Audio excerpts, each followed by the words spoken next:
हाँ तो नमस्कार जी, कैसे हैं आप सभी लोग। उम्मीद करते हैं आप लोग अच्छे होंगे और अपनी पढ़ाई को बहुत ही अच्छे तरीके से कर रहे होंगे। मेरे प्यारे साथियों, आप लोग का परीक्षा में मात्र 10 दिन बचा हुआ है मेरे प्यारे साथी। तो जिनका जिनका 4 फरवरी को एग्जाम होने वाला है राजनीतिक विज्ञान का, उनके लिए वायरल प्रश्न पेपर आ चुका है मेरे से प्यारे साथी। प्रथम पाली के लिए ये ओरिजिनल पेपर होने वाला है, 100% इसी से क्वेश्चन लड़ने वाला है मेरे प्यारे साथी। सभी लोग इस वीडियो को सभी लोग अंत तक जरूर देखिएगा आप लोग, ठीक है। और आपका जो विषय कोड होने वाला है सभी लोग देख लीजिए बाबू, 322 विषय कोड होने वाला है, याद रखिएगा आप लोग, ठीक है। चलिए तो आगे बढ़ते हैं बाबू। आपका विषय कोड 322 होगा। आप लोग का पूरा 100 नंबर का एग्जाम होता है, आपको पता होगा। चलिए तो आइए हम लोग आगे बढ़ते हैं। आइए हम लोग जल्दी से आगे बढ़ते हैं मेरे प्यारे साथी।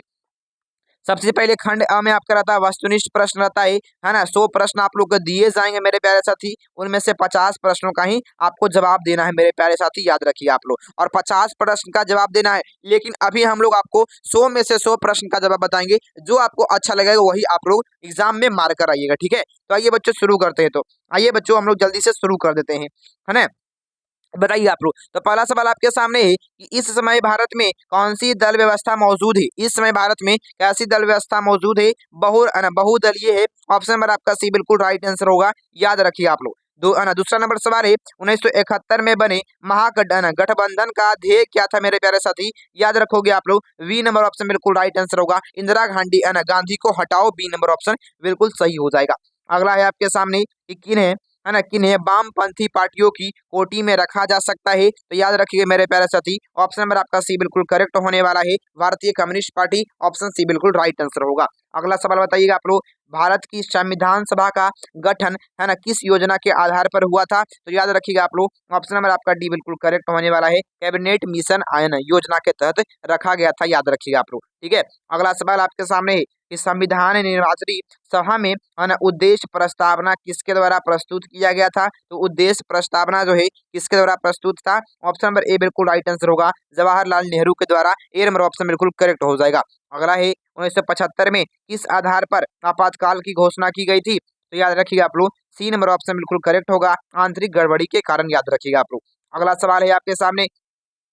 अगला सवाल आपके सामने ही, संविधान निर्मात्री सभा में प्रारूपी समिति के अध्यक्ष कौन थे। तो याद रखिएगा मेरे प्यारे साथी, ऑप्शन नंबर आपका डी बिल्कुल राइट आंसर होगा, डॉक्टर अंबेडकर के द्वारा। डी नंबर ऑप्शन बिल्कुल करेक्ट हो जाएगा। 8वां नंबर सवाल है, किसने संपूर्ण क्रांति का आह्वान किया था बच्चों। तो सभी लोग राइट आंसर क्या बता रहे हैं, याद रखेंगे मेरे प्यारे साथी। वी नंबर ऑप्शन बिल्कुल करेक्ट होने वाला है, जयप्रकाश नारायण के द्वारा किया गया था, याद रखिएगा आप लोग। 9वां नंबर सवाल है, भारतीय नागरिकों को कितने मौलिक अधिकार प्राप्त है। तो भारतीय नागरिकों को जो है, ऑप्शन नंबर आपका सी बिल्कुल करेक्ट होने वाला है, 6 मौलिक अधिकार प्राप्त है। ऑप्शन नंबर सी बिल्कुल करेक्ट हो जाएगा।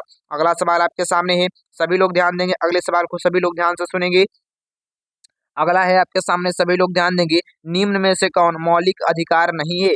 निम्नलिखित में से कौन मौलिक अधिकार नहीं है, याद रखिएगा। ऑप्शन नंबर आपका डी बिल्कुल करेक्ट होगा, संपत्ति का अधिकार मौलिक अधिकार नहीं है। अगला सवाल 11 नंबर, कानून का समान संरक्षण वाक्य कहाँ से लिया गया है। तो कानून का जो समान संरक्षण जो जो वाक्य है वो अमेरिका के संविधान से लिया गया है, आर्टिकल से लिया गया है। ऑप्शन नंबर आपका ये बिल्कुल करेक्ट ऑप्शन होने वाला है, याद रखिएगा आप लोग, ठीक है। चलिए अगला सवाल आपके सामने है, सभी लोग इसका फटाफट से 12 नंबर सवाल है आपके सामने, वयस्क मताधिकार से क्या तात्पर्य होता है। वयस्क मताधिकार से क्या तात्पर्य होता है, ये बताइए जल्दी से। राइट आंसर क्या होने वाला है आपका, आप सभी मेरे प्यारे साथी दिखाएंगे 18 वर्ष के वयस्कों का मताधिकार। ऑप्शन नंबर ए बिल्कुल करेक्ट होने वाला है, याद रखिए आप लोग। सभी लोग इस वीडियो को शेयर कर दीजिएगा अपने दोस्तों के पास और लाइक कर दीजिएगा, ताकि सभी दोस्त आपके देख पाए बच्चों, ठीक है।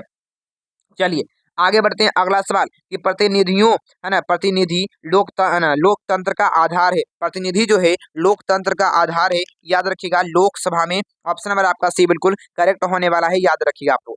अगला है आपके सामने कि प्रतिनिधि सरकार की प्रमुख विशेषता है। प्रतिनिधि सरकार का प्रमुख विशेषता है, याद रखिए आप लोग, संघात्मक। ऑप्शन नंबर आपका भी बिल्कुल करेक्ट होने वाला है, संघात्मक सरकार का, याद रखिएगा आप लोग, ठीक है। चलिए अगला है आपके सामने कि मुख्य चुनाव आयुक्त तथा अन्य चुनाव आयुक्त की नियुक्ति किसके द्वारा किया जाता है। तो याद रखिएगा, राष्ट्रपति के द्वारा किया जाता है। ए नंबर ऑप्शन बिल्कुल करेक्ट हो जाएगा।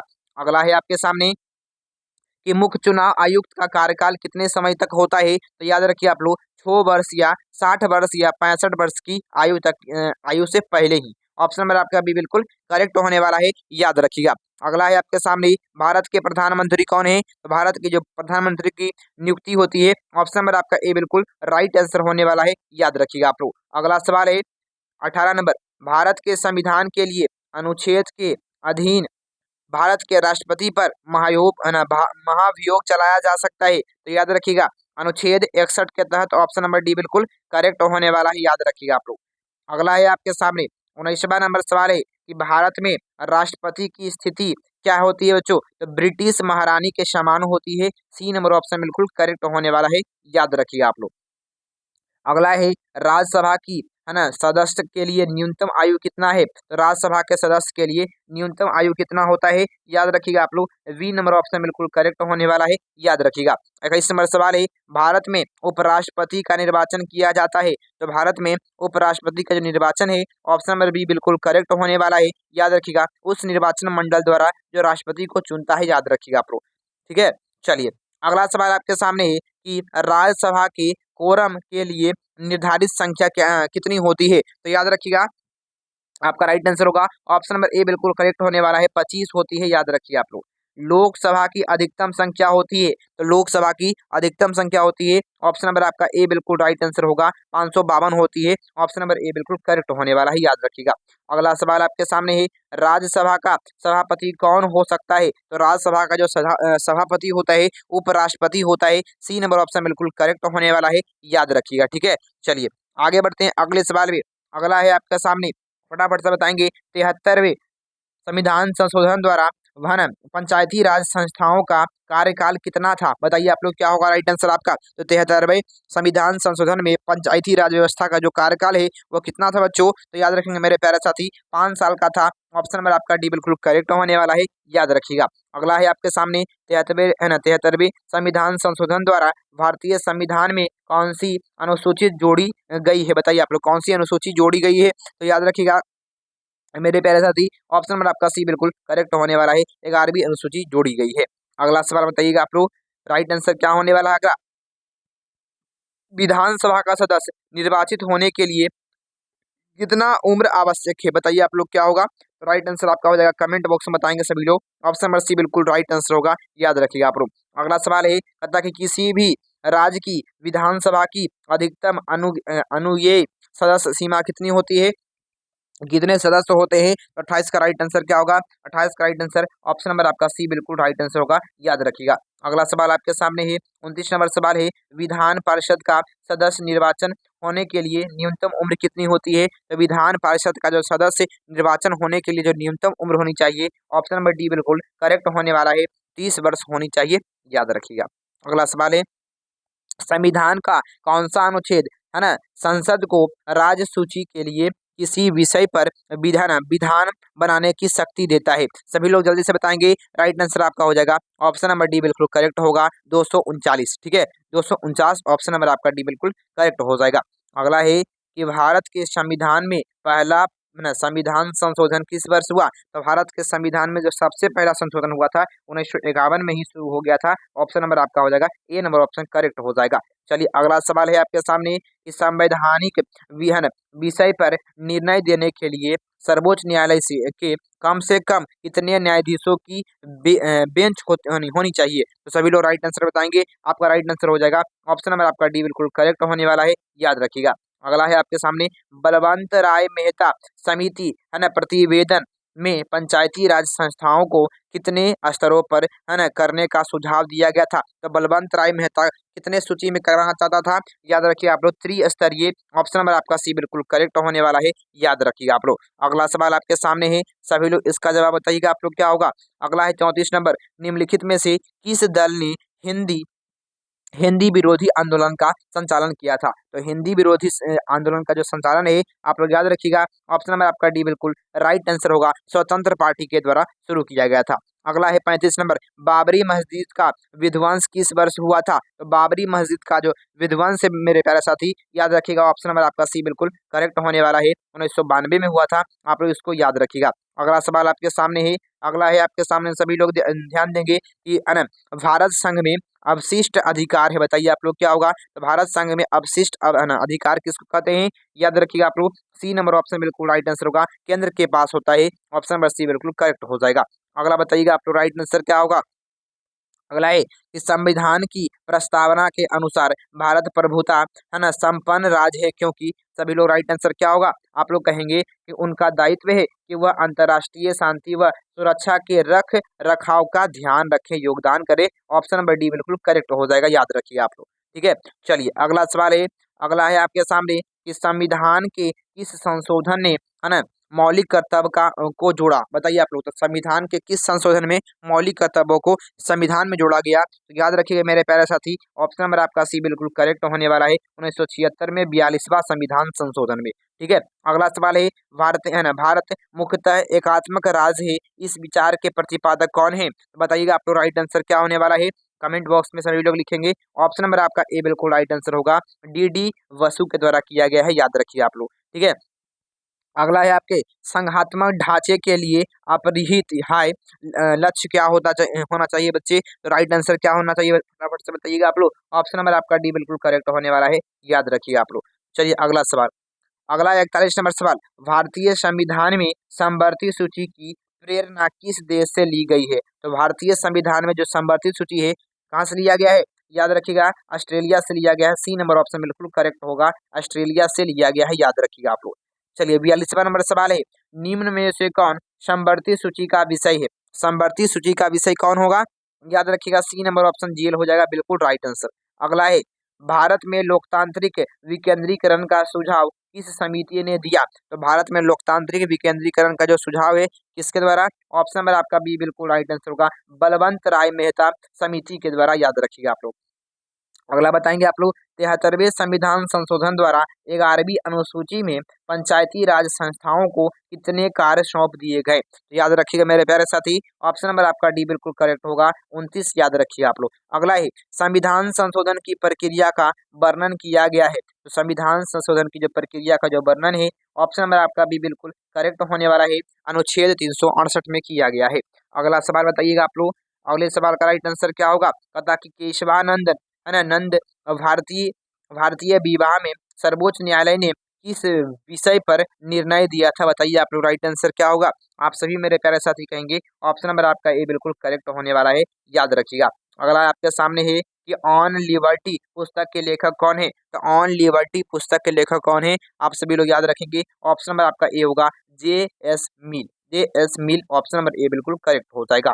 चलिए अगला सवाल, अगला है, मनुष्य स्वतंत्र है ना मनुष्य स्वतंत्र उत्पन्न होता है किंतु है ना सर्वत्र वह बंधनों में बंधा बंधा हुआ रहता है, किसने कहा? बताइए आप लोग राइट आंसर, तो किसके द्वारा ये कहा गया है? तो याद रखिए आप लोग, मतलब कि खुला हुआ जीता है, मतलब जन्म लेता है लेकिन फिर जन्म लेने के बाद वो बंध जाता है बंधनों में, तो याद रखिएगा ऑप्शन नंबर आपका सी बिल्कुल करेक्ट होने वाला है। रूसो एक दार्शनिक है जो फ्रांस के रहने वाले हैं, फ्रांस के थे, याद रखिए आप लोग। ठीक है, अगला सवाल है कि प्लेटो है ना प्लेटो ने है ना न्याय शब्द का प्रयोग किस अर्थ में किया? बताइए आप लोग क्या होगा आपका? तो प्लेटो ने न्याय का जो शब्द का उपयोग किया वो किस में किया था जी? तो याद रखिएगा आप लोग, कानून न्याय में, है ना कानूनी न्याय में, ऑप्शन नंबर ए बिल्कुल करेक्ट हो जाएगा, याद रखिए आप लोग। ठीक है, चलिए अगला सवाल आपके सामने है, 50वां नंबर कि निम्नलिखित में से किस आधार पर एक देश की नागरिकता प्रदान की जाती है? बताइए, जब किसी देश की नागरिकता लेनी होनी चाहिए तो किस आधार पर नागरिकता मिलता है? तो याद रखिएगा ऑप्शन नंबर आपका डी बिल्कुल राइट आंसर होगा,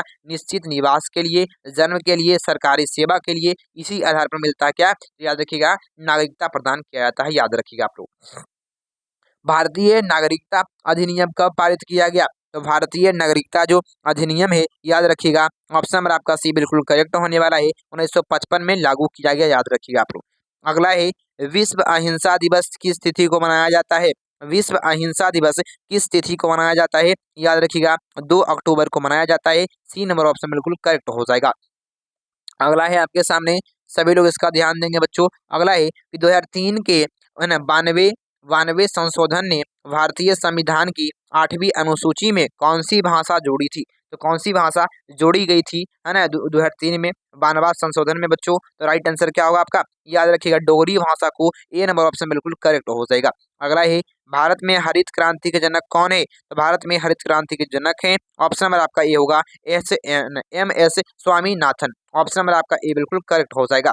अगला बताइएगा आप लोग। अगला है, अंतर्राष्ट्रीय न्यायालय का मुख्यालय कहाँ स्थित है? अंतर्राष्ट्रीय न्यायालय का मुख्यालय कहाँ स्थित है? आप लोग इसको याद रखिएगा, ये नंबर ऑप्शन बिल्कुल याद रखेंगे, हेंग में स्थित है, याद रखिएगा आप लोग। अगला है, पंजाब में सैनिक कार्यवाही 1984 में किसकी हत्या का कारण बनी थी? बताइए आप लोग, राइट आंसर क्या होगा? आपका राइट आंसर आप लोग कहेंगे ऑप्शन नंबर ए बिल्कुल करेक्ट होने वाला है, इंदिरा गांधी की, याद रखिए आप लोग। चलिए अगला है 57 नंबर सवाल, 1966 का ताशकंद समझौता किन देशों के बीच हुआ था? तो याद रखोगे आप लोग, ऑप्शन नंबर आपका ए होगा, भारत और पाकिस्तान के बीच, याद रखिएगा। 58 नंबर सवाल, 2009 का जलवायु सम्मेलन कहाँ हुआ था? तो याद रखिएगा, ऑप्शन नंबर आपका डी बिल्कुल राइट आंसर होगा, कोपेनहेगन। ऑप्शन नंबर आपका डी बिल्कुल राइट आंसर होगा।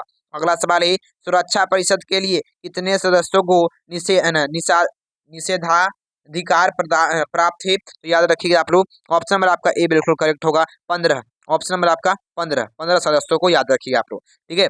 अगला सवाल है, निम्न में से कौन, है ना, दक्षेस का सदस्य नहीं है? इनमें से कौन दक्षेस का सदस्य नहीं है? याद रखिएगा, ऑप्शन नंबर आपका सी होगा, इंडोनेशिया नहीं है, याद रखिएगा। 61 नंबर सवाल, 1974 में भारत ने अपना पहला परमाणु परीक्षण कहाँ किया था? तो याद रखिए आप लोग, है ना, आप लोग इसको याद रखिएगा, ऑप्शन नंबर आपका बी बिल्कुल राइट आंसर होगा, पोखरण में किया गया था, ऑप्शन नंबर बी बिल्कुल करेक्ट हो जाएगा। अगला है आपके सामने, सुंदरलाल बहुगुणा का संबंध इनमें से किससे है? तो सुंदरलाल बहुगुणा से जो संबंध है, ऑप्शन नंबर आपका सी बिल्कुल करेक्ट होने वाला है, चिपको आंदोलन से संबंधित है, याद रखिएगा। अगला सवाल बताइएगा आप लोग, 1955 का, है ना, बाडुंग सम्मेलन कहाँ हुआ था? तो 1955 का जो है बाडुंग जो सम्मेलन है वो इंडोनेशिया में हुआ था, ए नंबर ऑप्शन आप लोग का याद रखिएगा। अगला सवाल आपके सामने है, कहता कि भारत में लौह पुरुष के नाम से कौन जाने जाते हैं? तो लौह पुरुष किन्हें कहा जाता है? सरदार वल्लभ भाई पटेल को कहा जाता है, सी नंबर ऑप्शन बिल्कुल करेक्ट हो जाएगा। अगला है 65 नंबर, अंतर्राष्ट्रीय श्रम संगठन एक विशिष्ट अभिकरण है, तो सभी लोग बताइएगा, राइट आंसर ऑप्शन सी होगा, संयुक्त राष्ट्र संघ का, ठीक है, संयुक्त राष्ट्र संघ का, याद रखिएगा आप लोग, ठीक है। चलिए आगे बढ़ते हैं, अगले सवाल में, निम्नलिखित में से किस राज्य का निर्णय भाषा के आधार पर नहीं हुआ था? बताइए, भाषा के आधार पर कौन से राज्य का निर्णय नहीं हुआ था? उत्तराखंड, ऑप्शन नंबर आपका डी बिल्कुल राइट आंसर हो जाएगा, है ना, करेक्ट ऑप्शन हो जाएगा, याद रखिए आप लोग। किस वर्ष पश्चिमी, है ना, पश्चिमी राष्ट्रों ने नाटो की स्थापना की थी? है ना, तो बताइएगा इसका राइट आंसर क्या होने वाला है? याद रखेंगे मेरे प्यारे साथी, ऑप्शन नंबर आपका सी बिल्कुल राइट आंसर होगा, 1949 में, याद रखिए आप लोग। अगला है आपके सामने कि गुट निरपेक्ष सम्मेलन के प्रथम शिखर सम्मेलन के अध्यक्ष कौन थे? तो याद रखिएगा आप लोग, डी नंबर ऑप्शन बिल्कुल याद रखिएगा, है ना, मार्शल टीटो, ठीक है, याद रखिएगा। अगला है, शीत युद्ध के दौरान जर्मनी का एकीकरण किस वर्ष में हुआ था? तो बताइए, जर्मनी का जो एकीकरण है वो किस वर्ष हुआ था जी? आप सभी लोग कहेंगे, ऑप्शन नंबर आपका सी वाले बिल्कुल सही बता रहे हैं, याद रखिएगा आप लोग। अंतरराष्ट्रीय अणु ऊर्जा अभिकरण की स्थापना कब हुई थी? तो अंतरराष्ट्रीय अणु ऊर्जा अभिकरण की जो स्थापना है, आप लोग इसको याद रखोगे बाबू, ऑप्शन नंबर आपका भी बिल्कुल करेक्ट होने वाला है, 1957 में, याद रखोगे आप लोग, ठीक है। चलिए अगला है आपके सामने, अगला है कि सूचना का अधिकार कानून किस वर्ष लागू किया गया? तो सूचना का जो अधिकार कानून है ना, 2005 में लागू किया गया, राजस्थान में ये आंदोलन सबसे पहले हुआ था, याद रखोगे आप लोग। बांग्लादेश एक स्वतंत्र देश किस वर्ष बना? याद रखिएगा, 1971 में, बी नंबर ऑप्शन बिल्कुल करेक्ट हो जाएगा। अगला, जय जवान जय किसान का नारा किसने दिया था? लाल बहादुर शास्त्री के द्वारा, बी नंबर ऑप्शन बिल्कुल करेक्ट हो जाएगा। अगला बताइएगा आप लोग, 1885 में किस राजनीतिक दल की स्थापना हुई थी? तो याद रखिए आप लोग, ऑप्शन नंबर ए बिल्कुल करेक्ट होगा, भारतीय राष्ट्रीय कांग्रेस की स्थापना हुई थी, याद रखिएगा। किस अमेरिकी राष्ट्रपति को 2009 में शांति का नोबेल पुरस्कार प्रदान किया गया था? बताइए आप लोग, राइट आंसर क्या होगा? तो आप लोग इसको याद रखोगे, है ना, बराक ओबामा को, ए नंबर ऑप्शन बिल्कुल राइट आंसर होगा, याद रखिएगा 2009 में, ठीक है, बराक ओबामा को, ठीक है। चलिए अगला सवाल, भारत में नई आर्थिक नीति किस वर्ष शुरू की गई थी? तो भारत में नई आर्थिक नीति कब शुरू हुआ? आप लोग का ऑप्शन नंबर बी बिल्कुल राइट आंसर होगा, 1991 में, याद रखिएगा, जब हुआ था ये भूमंडलीकरण की शुरुआत हुआ था, ठीक है। चलिए अगला सवाल, है ना, कहता कि बोडोलैंड, है ना, क्षेत्रीय परिषद किस राज्य में स्थित है? तो बोडोलैंड क्षेत्रीय परिषद जो है किस राज्य में है जी? आप कहेंगे असम में स्थित है, ए नंबर ऑप्शन बिल्कुल करेक्ट हो जाएगा, याद रखिएगा। परमाणु अपहरण, परमाणु अप्रसार संधि पर किस देश ने हस्ताक्षर नहीं किया था? बताइए आप लोग, 78 का राइट आंसर क्या होगा आपका, किस देश ने? तो याद रखिएगा ऑप्शन नंबर आपका सी बिल्कुल राइट आंसर होगा, याद रखिएगा, भारत के द्वारा, मतलब भारत हस्ताक्षर नहीं किया था, याद रखेंगे। अगला है कि अमेरिका में वनडे, है ना, ट्रेड सेंटर पर हमला कब किया गया था? बताइए आप लोग, राइट आंसर क्या होगा? आप लोग याद रखेंगे, ऑप्शन नंबर बी बिल्कुल करेक्ट होने वाला है, 11 सितंबर 2001 को किया गया था, याद रखिएगा। भारत में अब कितने राज्य हैं? भारत में अभी कितने राज्य हैं? ऑप्शन नंबर आपका, है ना, 28 राज्य हैं, ऑप्शन नंबर आपका वी बिल्कुल करेक्ट होने वाला है, याद रखिएगा। अगला है आपके सामने, किस वर्ष में विश्व व्यापार संगठन की स्थापना हुआ? तो विश्व व्यापार जो संगठन का स्थापना है, ऑप्शन नंबर आपका डी बिल्कुल करेक्ट होगा, 1995 में किया गया था, याद रखिएगा। अगला है, संयुक्त राष्ट्र दिवस किस तिथि को मनाया जाता है? संयुक्त राष्ट्र दिवस किस तिथि को मनाया जाता है? याद रखोगे आप लोग, ऑप्शन नंबर आपका डी बिल्कुल करेक्ट होगा, 24 अक्टूबर को, याद रखिएगा आप लोग, ठीक है।